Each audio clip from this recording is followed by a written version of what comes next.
Brandon Lewis here, bringing you the TenCon Big 7 weekend update. We don't want you to go into the weekend without really knowing what's going on in Tennessee state politics, especially as we are heading right back into election season. Here are some of the headlines. RINOs allow commercial airline to transport illegal aliens to Tennessee. Well, that's mighty nice. Bill requiring immigration status check for voters in Tennessee becomes law. Oh, that's good. That's good. RINOs rally behind establishment candidate Tom Hatcher. Foreign students at Tennessee University involved with identity theft scheme linked to North Korea. That sounds shady. Governor Lee signs bail bond bill intended to cut down on the high rate of recidivism in Tennessee. And Lord, it seems like the criminal justice system in our blue cities especially is just a criminal mill. And new state law increases penalties for bullying in schools. So if you're going to pant somebody, maybe give them a swirly in the bathroom, it may cost you now. Estimated cost of new Nashville transportation plan jumps to $6.93 billion. Imagine the government saying one thing and it costing more money. I am Brandon Lewis, the Tennessee Conservative News. Do go to TennesseeConservativeNews.com. Hit that subscribe button to get our newsletter so that you can be on the list of the most informed Republicans as we head into the Republican primary, because we don't need to be sending any more RINOs into Nashville because, boy, they are stocked up already. A quick announcement. We are, as I have said once in an email, and many of you may be receiving correspondence from me soon, we're having to take down and replace our website. When we first built it in 2020, as I was clawing and scratching with many other concerned Tennesseans to get our medical freedoms reinstated, we just threw something up there, but it can't handle the traffic any longer, and it's really not built to be adaptive. As many of you may have noticed a couple of weeks ago, the thing was down for 2 or 3 days. The images wouldn't display correctly, and we've put so much money into the website, patching it, that now we need to replace it. So if you go to TennesseeConservativeNews.com/support and help us in our drive to give you a new, improved, and even better TennesseeConservativeNews.com. Do follow us on Gab, Getter, Truth, MeWe, and share everything on Twitter where all of your government critters hang out. And you can find us anywhere you search Tennessee Conservative News, including our podcast. So if you'd rather listen than watch, that's a place to go to. First story, and I really enjoyed listening to Matt Murphy absolutely grill Kerry Roberts about the Senate's complete disregard for Tennessee primary voters' concerns about illegal aliens flocking into our states in Tennessee, which is reprehensible that they have done nothing for over a decade as Tennessee primary voters have urged them to do so. But let's get into it. On Monday morning, KWAM reported in an X post that a jetliner, quote, filled with illegals had taken off from LaGuardia Airport in New York City and was headed to Memphis. Tennessee Republicans had a chance this year during the legislative session to ban the mass transportation of illegal aliens into the state, but RINOs killed the proposed legislation as they were seeking re-election in the Republican primary. HB 2078 and Senate Bill 2802, sponsored by Representative Brian Richey. Keep that name in your mind as we go to the next few stories. Brian Richey and Senator Joey Hensley sought to prohibit any person from transporting an illegal alien into the state, increases fines for transporting illegal aliens from $1,000 to $5,000, and removes the current exemption, and this is the key part, from fines in Tennessee law for commercial carriers. What does that mean? That means that Delta Airlines, Southwest Airlines, any of these airlines that are huge traffickers of illegal aliens in our country can't bring them to Tennessee unless they want to pay $5,000 a pop. Now, the federal government is paying these commercial aviation companies and busing companies to bring thousands of Tennesseans, or illegal aliens rather, to Tennesseans. And we get reports all the time of busloads of illegal aliens disembarking at Social Security offices. We get reports continually of flights of illegal aliens going through the airport at 2 and 3 in the morning. They don't do it during the light of day because no one wants daylight on the truth. And so the Senate bill was voted down by 3 Republicans. Here are their names. Todd Gardenhire, currently seeking re-election. Guy's terrible. John Lundberg, does not need to be elected, has an opponent in Bobby Harshbarger. We do not need to support John Lundberg. And Kerry Roberts, but I don't know if he's got somebody against him this time or not. I can't remember. And voted against the bill's progression before taking off notice for the senator failure. Republican John Gillespie and Dan Howe voted against the bill's progression. So I know that Gillespie and Howe are probably running. I don't know if they're running opposed or not. But here you have these Republicans voting with Democrats. Republicans voting with Democrats to stop the mass transportation of illegal aliens into Tennessee. And then they wonder why people are mad about it. They wonder why folks are upset. And it's because we have been asking over and over again. It's because when Tennessee Republican primary voters are polled, they say, we want this to be the number one issue that gets taken care of.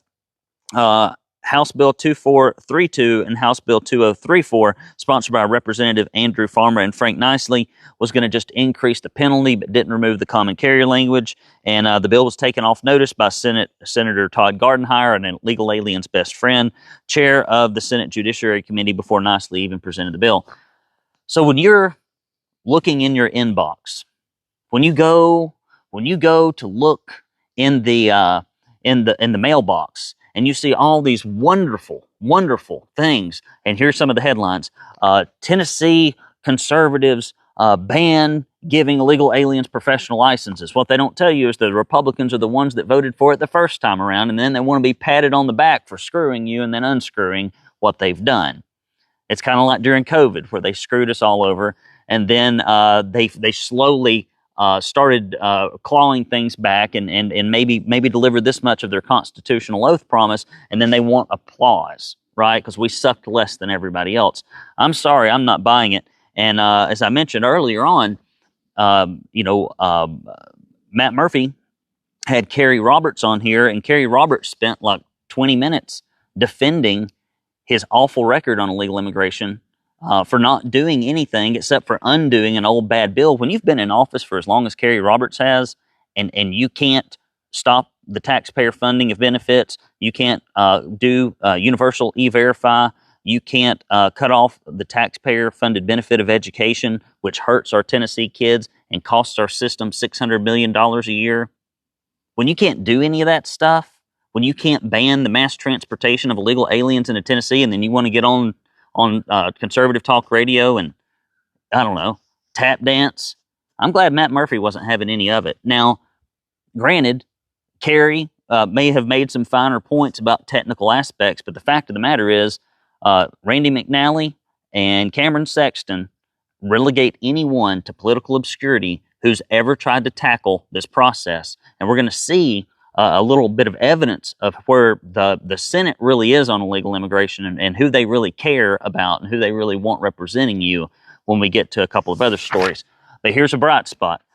Bill requiring immigration status check for voters in Tennessee becomes law. Now, this has had to be ran twice in order to get through. That's how liberal the Republican leadership is in Tennessee.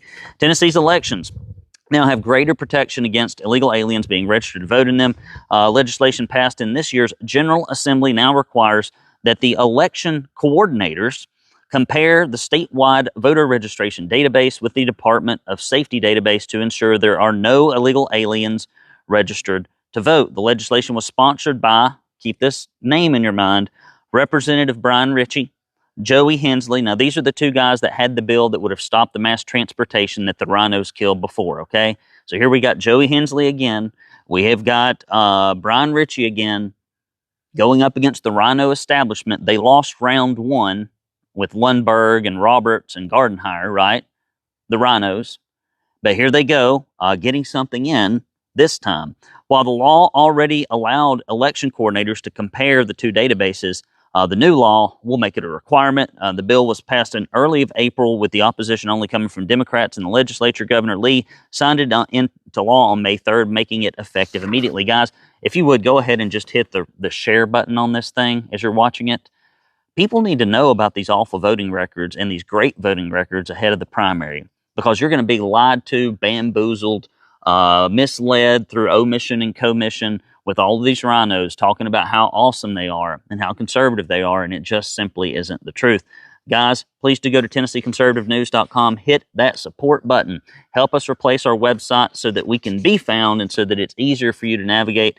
If you give any amount, we will send you 2 bumper stickers that you can proudly display. One of them says, "Don't California my Tennessee," and the other one says, "Proud Tennessee Conservative." We'll also send you a directory of your state and elected representatives and a thank you note from yours truly. Now, should you give $50 or more or a recurring donation of $10 or more, we will send you a Proud Tennessee Conservative tumbler, and we will also send you a koozie to keep all of your summer beverages cool out there on the beach, which is where I'm heading and tomorrow. So I won't be here next week. I know, soak it in now. I won't be here next week, but I'll tell you more about that in the last segment of what I'm doing. Guys, TennesseeConservativeNews.com/support, or mail your checks, as many people do, to P.O. Box 625, Signal Mountain, Tennessee, 37377. That's P.O. Box 625, Signal Mountain, Tennessee, 37377. Next story. RINOs rally behind establishment candidate Tom Hatcher. So I used to raise a lot of money for politicians. I wrote a book called How to Raise Money for Political Office. There's likely no one in the news business that knows more about campaign fundraising, reporting as a journalist. I don't really consider myself to be a journalist because I don't get paid to do this. I'm a volunteer just like you. When I write a check for the Tennessee Conservative to keep on going, I'm making a donation just like you are, okay?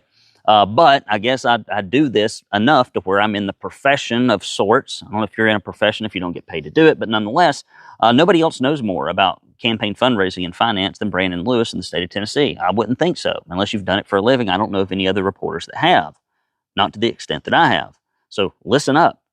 Based on campaign contributions, establishment Republicans have a clear favorite in the pool of candidates for Tennessee's District 2 Senate seat. This is a critically important Senate seat. District 2 represents Blount, Monroe, Polk, and part of Bradley counties, and it has since December of 2017 been represented by 70-year-old Art Swan. 3 Republican candidates have declared their intent for the open seat: Tom Hatcher, the clerk of courts in Blount County since 1994, Brian Richey, the current representative. Now, where did you hear Brian Richey's name? Fighting to stop illegal aliens coming into Tennessee. He's been doing that ever since he was elected. And guess what the establishment thinks about that agenda? You're about to find out. What is your leadership? What do these men think about folks that would dare repeatedly bring bills to stop illegal immigration and then make the RINOs vote against it to kill it because the Chamber of Commerce sent them down there to do it, because Bill Lee told them to kill it, because Cameron Sexton said, if you don't kill this bill, you're not going to be on committee, because Rick McNally says, if you don't kill this bill, you're not going to be on committee. We're not going to funnel all the lobbyist PAC money into your campaigns. Let's find out who they support. And also John G. Pulius, Marion resident and business owner. Based on first quarter contributions, Tom Hatcher has received contributions from the following people, all of which are RINOs. Jack Johnson. Man has done nothing his entire career recently but carry the water of Bill Lee, and that includes carrying the water for all of the shutting down of schools, all of the shutting down of businesses, all of the crap that went on during COVID, the pushing of the masks, the signing of letters to tell you to get vaccinated and don't worry about any unintended health consequences. It will stop transmission. 6 feet apart, people, do your part. We're all in this together. Jack Johnson. Ken Yeager got one of the worst voting records on illegal immigration and a variety of other issues. John Lundberg, awful voting record. And John Stevens, terrible. We just ran an article today about John Stevens' voting record. It is not conservative. So when you got RINO supporting this guy, and you got Brian Richey running against him, who should you support? Brian Richey. So I would like you to just go online and find Brian Richey's Senate website. Give him some money. We got a great chance to flip the Senate seat. Go knock on some doors for Brian Richey. He's a good candidate. He stands up when the rest of these guys have their tails between their legs and their hand out at the same time. It appears several key members of the state Senate would prefer to see Hatcher replace Swan in the winter, which begs the question as to why there would be such a preference. Why would you have such a preference for someone who's never been in the legislature, with no track record whatsoever, who has done what? Let's see here. The clerk of courts, paper shuffler. He's been a paper shuffler. This guy, Tom Hatcher, paper shuffler. Instead of Brian Richey, who's become known for sponsoring and signing into legislation that rattled the establishment Republican machine, pushing boundaries and bringing attention to issues that were most important to his constituents. So, if you ever wonder what leadership thinks and wants, they want more corporatist RINOs. That's what they want to mint up there so they can control them. You can't control Brian Richey. He's going to say and do whatever he has to. And if he has to make you look like a RINO while he's trying to get legislation passed, he's going to do it. More power to him. Richey even made a motion to amend the current rules of procedure on how members in the House vote to cast their vote. The motion was in favor of roll call votes. Richey is the one that says, hey, if y'all are going to have a vote in committee, we just need to record the votes. And the RINOs in the House have repeatedly said, oh, we can't be accountable. It'd take too much time. As if pushing a button versus saying a word takes any more time. They are liars. They are liars through the House, through and through. They just want to obfuscate the truth so low information Republican primary voters don't know about their records. To summarize, Richey threatens the establishment machine by placing his constituents above the GOP leadership wishes, lobbyist dollars, and corporate interests. The state Senate leadership doesn't like that. And that is the truth. If I've said anything, this whole newscast that is untrue, may God strike me down. This is all what I see. If I saw something different, I would report something different. Okay? If I saw something different, I would report something different. This is what I see. This is all the unvarnished, unemotional evidence I can bring together. Next story. Foreign students at Tennessee University involved with identity theft scheme linked to North Korea. Residences in Jefferson City, one dorm room at Carson Newman University were searched by FBI agents in May as part of a federal investigation to uncover laptop farms that had foreign technology workers employed by hundreds of U.S. companies using the stolen identities of American residents. A Ukrainian national, I don't know why you're here trying to make money. You could just go to Ukraine and get billions laundered in there if you could get in on that. A graduate student at Carson Newman attending on a student visa. And, a lot of people say, we just want legal immigration. We just want legal immigration. We just want legal immigration. Well, legal immigration can be bad, too. It can be bad. Just because it's legal doesn't mean that it's good for the country or the state. Case in point, was involved for years with creating fake accounts at IT job search platforms and money service transmitters in the U.S. A Colombian undergrad who had applied for asylum in the U.S., a scheme, a scam, we all know it, was involved in the illegal enterprise. And this goes back to the other story. Kerry Roberts, when he went on with Matt Murphy, wanted to doing the tap dance, and legal alien means one thing to this person, another thing to this person, another thing to this person. Are you saying you couldn't pass a bill that defined what an illegal alien is in Tennessee code, Mr. Roberts? With all the garbage that y'all push out legislatively for the corporations up there, somebody couldn't pass a bill to define illegal aliens, and then if it's referenced in another bill, that's the clear, definitive meaning of it? Can't do it. If you're not smart enough to do that, you're sure as hell not smart enough to stay in office. Define it. Hosting multiple computers connected to the internet in the same network, those running laptop farm assisted foreign individuals. Some are based in North Korea, with logging onto the computers and giving appearances they are working from locations in the U.S. So they've alleged to have 900 proxy identities. Denko provided proxy accounts on 3 freelance IT hiring platforms. These separate money transfers received about $920,000. Not a bad living. Ukrainian national was arrested in Poland on March 6th, so on and so forth. Court documents allege that the Democrat people of Republic of Korea has dispatched thousands of IT workers around the world to generate revenue, etc. I don't doubt it. Guys, this is just amazing stuff here. Governor Lee signs bail bonds intended to cut down on high rates of recidivism in Tennessee. Some have even described Tennessee's criminal justice system as a criminal mill where offenders, even those charged with offenses, enter, exit, and re-enter the systems with frequency. Time and time again, Tennesseans have been negatively impacted by the actions of criminals who have committed crime, been released on low bond or no bond, and used their newfound freedom to commit more crimes. We see it all the time. A bill intended to cut down on the high rates of repeat offenders has officially made law into Tennessee. It specifically states that judges must first give consideration to the safety of the community when considering a criminal's release. The new law will apply to release decisions of offenses that were committed after the effective date of July 1st. So, hey, July 1st is the effective date. If you're going to commit some kind of heinous crime in Tennessee, clock's ticking. Get out there. Get out there and let mayhem run amok. New law in Tennessee increases penalties for bullying in school. So you can't be pantsing people. You can't be giving people swirlies. You can't be doing any of this. Probably can't put a frog down somebody's shirt. Probably not going to be a good. Probably can't throw a stink bomb in their locker. Okay, this is not going to be good stuff. Now that was all practical fun and games. Well, maybe not the swirly or the wedgie, but it ain't like that anymore. I don't know what people are doing with their kids, but I see it all the time.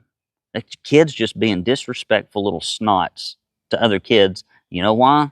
Because mommy and daddy are disrespectful little snots to each other and to the kids when they're at home. And then they get to the government babysitting factory where there's no discipline, and our culture has been so corrupted and corroded. Now they're trying to tell boys to be girls and girls to be boys, and there's no accountability for the kids, and they crank them out like I always say the government school system in Tennessee cranks out illiterate kids like little Debbie cranks out oatmeal cream pies.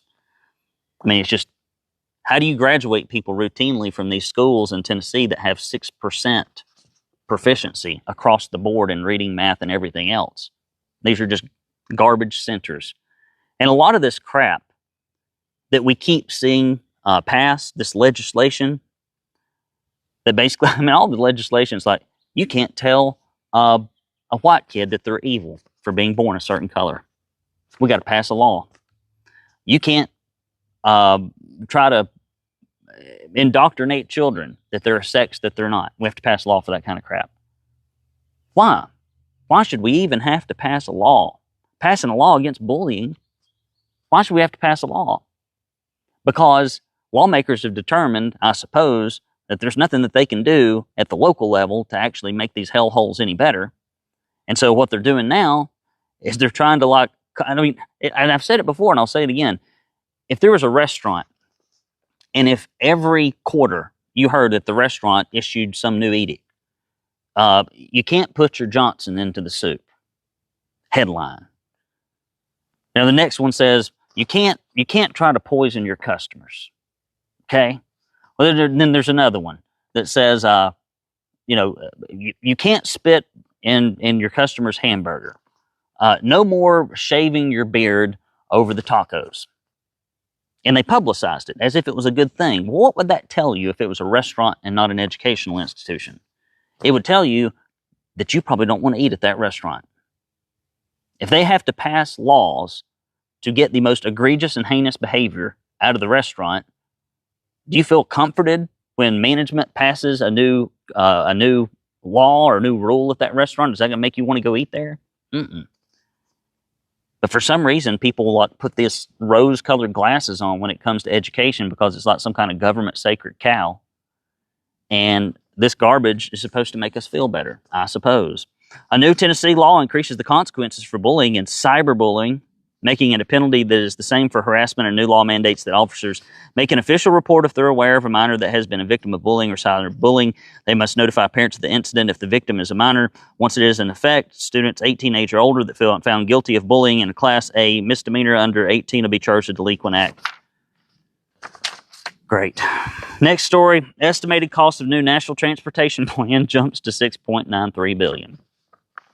I love the way these blue states in Tennessee, or cities rather in Tennessee, sometimes I wonder how much different they are than the Republican Party. I just love how they're such good fiscal managers.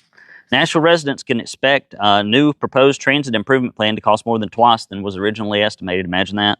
Democrat Mayor Freddie O'Connell proposed choose how you move. You know how most people choose to move, Freddie? In a car on streets that don't have potholes and don't have panhandlers and garbage and people throwing up in the streets and laying in it. That's how most people want to move about. I'm just here to tell you. As November, the vote will determine whether city residents will face a 0.5% sales increase tax to help fund the plan after being hammered in a property tax increase here recently. Boy, these Democrats have an insatiable appetite for robbing taxpayers of their hard-earned money and then wasting it. Reports released from an independent accountant show the plan will actually take $6.93 billion over 15 years. The amount will cover construction costs, operating costs, and expense financing. If approved, the plan will add new sidewalks, updated traffic signals to the city, and also expand bus and new transit locations. Yes, busing.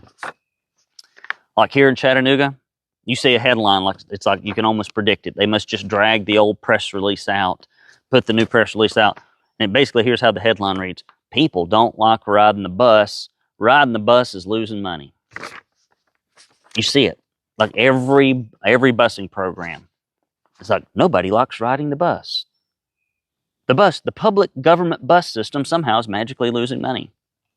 Because people don't ride buses. They don't. Not in enough volume to justify it in most cases. The city has said they hope to be able to fund a portion of the project using $1.4 million in federal grant money that is allocated for transit improvement. Well, that's good. You got $1.4 million allocated out of $6.93 billion. How much does that leave over? I don't know. Well, all of it. All of it. That's liberal math for you. Guys, I'm telling you what, it is the silly season. I've been helping my friend Michelle Renaud, who's running against Patsy Hazelwood. If you ever want to see somebody who's really liberal, that's in the House, one of the worst records, go to howpatsyvotes.com. How, H-O-W, Patsy, P-A-T-S-Y. Patsy usually means a wuss or a wimp when people apply it to somebody. And when it goes to Patsy Hazelwood, when it comes to being a conservative, she is truly, she lives up to her name. She's a Patsy. So howpatsyvotes.com. You can see the awful, god-awful votes. So I went door knocking last weekend, talked to some folks, and there was no enthusiasm for Patsy Hazelwood. There's a few people that didn't like her, and the folks that kind of shuffled their feet and said they knew her, or they knew old so-and-so, or whatever else. But ain't nobody like, yeah, she's real conservative. Oh, I'm really excited to vote for her. But Michelle Renaud's a great candidate. I wasn't here last week, so I got to tell you what I did last weekend. I went door knocking. He said, I'm even working on this crap volunteering. I need to get away from this stuff. It's gonna put me in an early grave. And maybe literally. Who knows? I did not kill myself. So just in case you ever wondered, have an autopsy done before the Republican majorities vote that they can't examine the records like they did with child deaths. You never know. They may, if you see them pass a new law that says you can't examine the records of journalists killed, then you'll know maybe that was aimed at me. Other stories, but Michelle Renaud is running for office, so I'm actually having a get-together at my house for Michelle, and it is on June 6th. So if you would like to come and attend a fundraiser for Michelle Renaud, and you'd like to come to my personal home, I'll put you up, we'll feed you, I will ply you with some wine. I can't really say how good the quality will be, but we are having a fundraiser at my house, and if you'd like to help Michelle Renaud in some way financially, because sometimes you have to look at this entire legislative run as like a chessboard. Where can we knock off the worst RINOs with conservatives actually engaged and informed, and then replace them with real conservatives? So if you get rid of a terrible one, I mean, some of the worst, and Patsy got the RINO of the Year award, and then you put in a real good, solid conservative, and I've known Michelle for a long time. You email Brandon at TennesseeConservativeNews.com and just say, I'd like to help Michelle. Just put Michelle and in the subject line. I'll see it, I'll read it, I'll get back to you. If you want to help with a donation or in any way whatsoever, or if you'd like to come to that fundraiser, I'd be happy to have you, and that is on January 6th. What else is going on? Let me think here. This weekend, I'm driving down to the beach. I'm going to go down to the beach. We typically vacation in St. Simons, Georgia, St. Simons, Georgia. Or Jekyll Island. I've just gotten so used to going down there. We like certain restaurants. And one thing I like about St. Simons, and no offense, it's not full of as many Yankees. And I don't mean that in a bad way, but I went out down to 30A and my kids are sitting on the beach.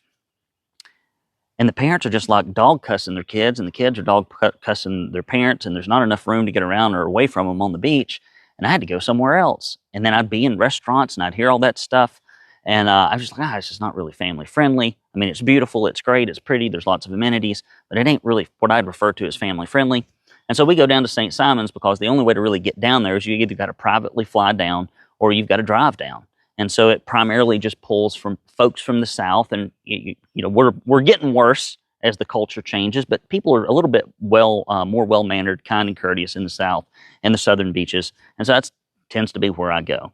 So we're headed down there. So there's going to be a lot of playing cornhole on the beach. We're going to chase some blue crabs, maybe go on a dolphin tour, go eat at the Georgia Sea Grill and listen to some live piano music, stare across the table at my lovely bride, not have to get up so early. School's out, baby.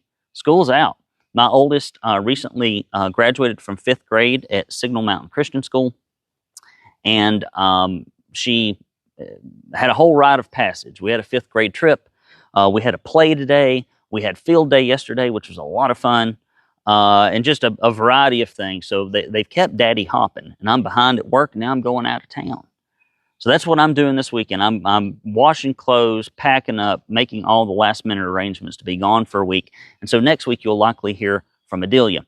So I will close with this information about the June 6th event at my house for Michelle RINOs, running for state rep, and why you should email me about her. Brandon at TennesseeConservativeNews.com. During COVID, it was so difficult to stand up. When I did that protest on the Market Street Bridge in April of 2020, people looked at me like I had 4 heads. When we started the Tennessee Conservative News, people looked at me like I had 4 heads. When I tried to get our school, to get kids back into school and convince them that kids were not at risk of COVID, people looked at me like I had 4 heads. Everybody was emotional, crazy. There was all this mass psychosis going on all over the United States and all over Tennessee, led primarily by Bill Lee. And the legislature's complete denial of their responsibility to be a separate branch of government and rein in his emergency powers. They just fell down on the job. I don't care if any of them that were in office that didn't make noise ever run again. We need to get rid of every one of them systematically. I hope I can outlive most of them and replace them.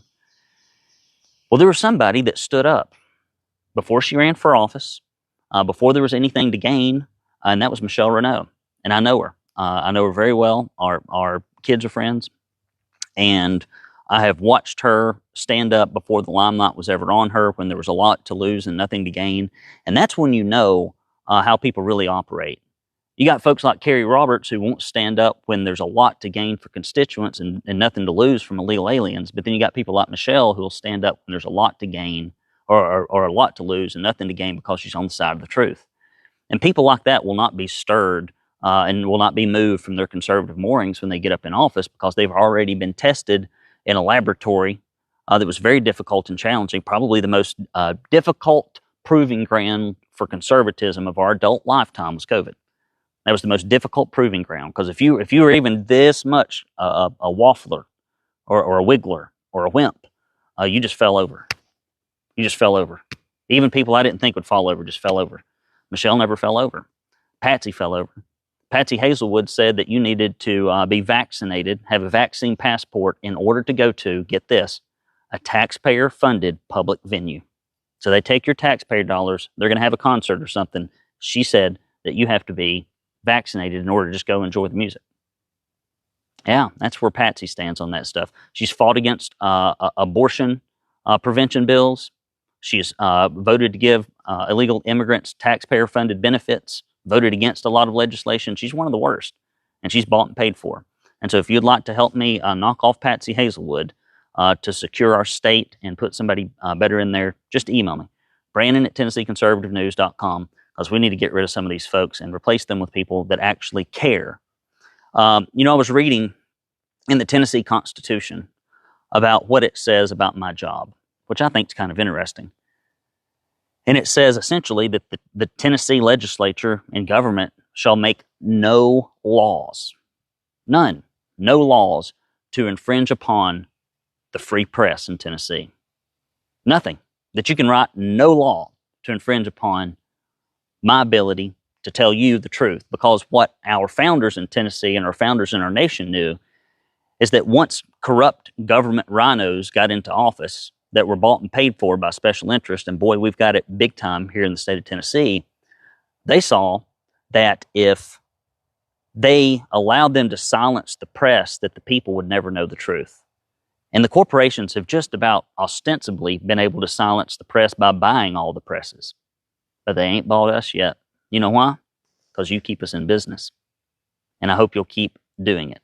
TennesseeConservativeNews.com/support. Mail your checks to P.O. Box 625, Signal Mountain, Tennessee, 37377. God bless you. Have a great weekend. I'm not going to be around for the Big 7, but here's what I'm going to try to do. At some point, when I get to one of the more unique locations on my vacation next week, I'm gonna go do a little Twitter live video. We'll send it out to everybody, because when I go on vacation, I still think of y'all. I mean, what is best for Tennessee and conservatism in Tennessee is always in Brandon Lewis's mind all the time. It's some kind of weird illness. But if I don't do it, and if you don't do it, if we don't get our checkbooks, and if we don't get our feet on the streets, if we don't invest time and money, who's going to do it? Who's going to do it? It ain't going to be your neighbor. It's got to be you. Guys, love you. Mean it. Take care. I'll see you next weekend. No, I won't. Adelia will see you next weekend, but I'll see you before now and then at the next Big 7. Until then, I'm Brandon Lewis, signing off.